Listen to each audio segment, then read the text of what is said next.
পটুয়াখালীতে বৃদ্ধা মাকে মুরগির খোপে আশ্রয় দিয়েছেন সন্তানরা।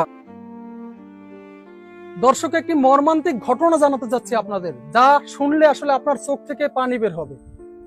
আপনি নন শুধু, যে কোনো হৃদয়বান মানুষের চোখ থেকেই পানি ঝরবে। বলা হয়ে থাকে মায়ের পায়ের নিচে সন্তানের বেহেশত, কিন্তু সেই মায়ের প্রতি যখন এরকম অবহেলা করা হয়, জন্ম দিয়েছেন যিনি, সেই মাকে যদি এরকম একটি মুরগির খোপের মধ্যে আটকে রাখা হয়, তাহলে যেন আল্লাহর আরশ কেঁপে ওঠে, সন্তানের জান্নাত যেন হারাম হয়ে যায়। এরকমই একটি ঘটনার বর্ণনা জানাতে চলেছি আপনাদের। যে মা বাড়ি বাড়ি ভিক্ষা করে সন্তানদের লালন পালন করে বড় করেছেন, সেই গর্ভধারিণী মায়েরই আজ আশ্রয় হয়েছে মুরগি রাখার খোপে।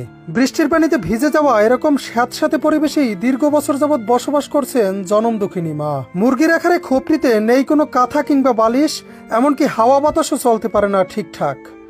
দেখা যায় এমন একটি ঘরেই কোনো মতে খুঁটুমুটু দিয়ে বসে আছেন অসহায় মা।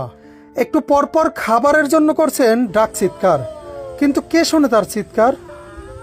জানা যায় ঝড় বাদল যাই হোক না কেন, সকাল হলেই বৃদ্ধা মাকে মুরগির খোপে রেখে কাজে চলে যান সন্তান ও পুত্রবধূরা। এ সময় তাদের থাকার ঘরটিও রেখে যান তালাবদ্ধ। নিরুপায় হয়ে খাবারের আশায় নরবরে শরীরখানা নিয়েই এবারে ওবারে ছুটে বেড়ান জনম দুঃখিনী মা।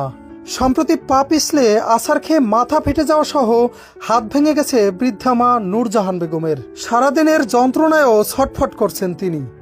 এছাড়াও একটু পানি খাওয়ার জন্য করছেন তীব্র আহাজারি, কিন্তু একাকী বাড়িতে তার করুণ আহাজারি শোনার জন্য কেউ নেই। কারণ আদরের ছেলেরা যে ঘর তালাবদ্ধ রেখে সকালবেলায় চলে যান এদিক সেদিক, ফেরেন আবার সন্ধ্যায়। সম্প্রতি বন্যা হওয়ার কারণে জোয়ারের পানিতে থই থই করছে নূরজাহান বেগমের খোপটির চারপাশ। এতে যেন তার মধ্যে কাজ করছে এক অজানা আতঙ্ক। দুঃখজনক এমন ঘটনাটি ঘটেছে পটুয়াখালী সদর উপজেলার লাউকাঠি ইউনিয়নের দক্ষিণ লাউকাঠি গ্রামে। অবহেলিত বৃদ্ধা মায়ের দুই সন্তানদের কাছে এ বিষয়ে জানতে চাইলেও তাদের কোথাও খুঁজে পাওয়া যায়নি।